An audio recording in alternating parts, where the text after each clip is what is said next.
Je collabore avec la maison d'édition Léon Art and Stories, qui est une maison d'édition jeunesse dédiée à l'art. Le but des deux collections est de sensibiliser les enfants à la peinture, l'art en général et la peinture en particulier.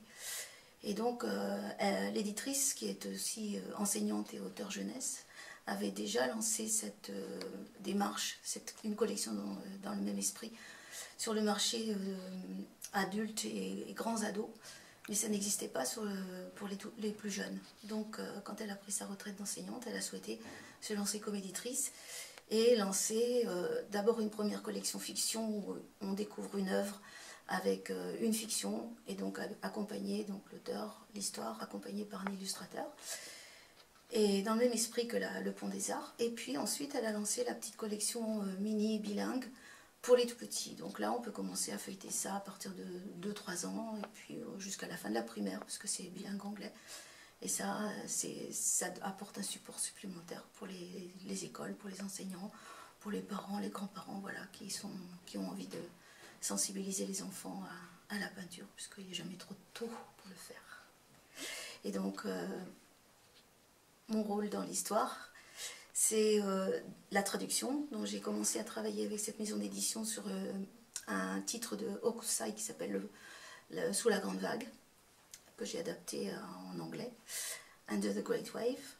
Et comme l'éditrice a bien aimé ma traduction et mon adaptation, quand elle a lancé la petite collection bilingue, elle m'a demandé si j'étais d'accord pour collaborer avec elle. Donc je suis entrée là comme traductrice dans la petite collection. Et puis au bout d'un petit moment, quelques titres, c'était trop tentant d'en faire un toute seule, quoi. De faire un titre toute seule. Donc je lui ai demandé comment ça se faisait. Elle m'a dit, bah, tu proposes des thèmes, puisque la petite collection est sur des thèmes plutôt que sur une œuvre. Donc sur un thème comme le cirque par exemple, puisque c'était mon premier titre.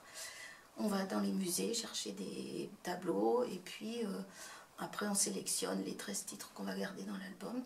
Et on travaille avec un graphiste et un illustrateur pour créer un petit scénario, une mise en page, de façon à ce qu'il y ait une interaction sur chaque page entre le petit Léon, qui est notre mascotte, l'illustration, et puis le tableau, pour que l'enfant regarde le tableau qu'il n'aurait pas forcément spontanément regardé. Et donc, j'ai proposé le cirque en premier titre, et ça a été tout de suite oui.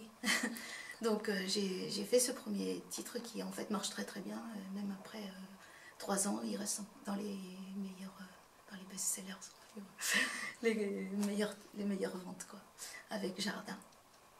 Et donc après on a enchaîné, donc elle m'a proposé d'en faire d'autres, j'ai enchaîné sur Food, à table, et puis ensuite les familles, et le jardin, la campagne, la ferme qui vient de sortir, qui commence à marcher bien aussi, j'espère qu'il va faire un si bon score. Et puis bah, y a plein de projets, quoi. Voilà, y a la mer, il y a l'école, il y a plein de projets dans l'air pour les prochaines années, quoi. Voilà.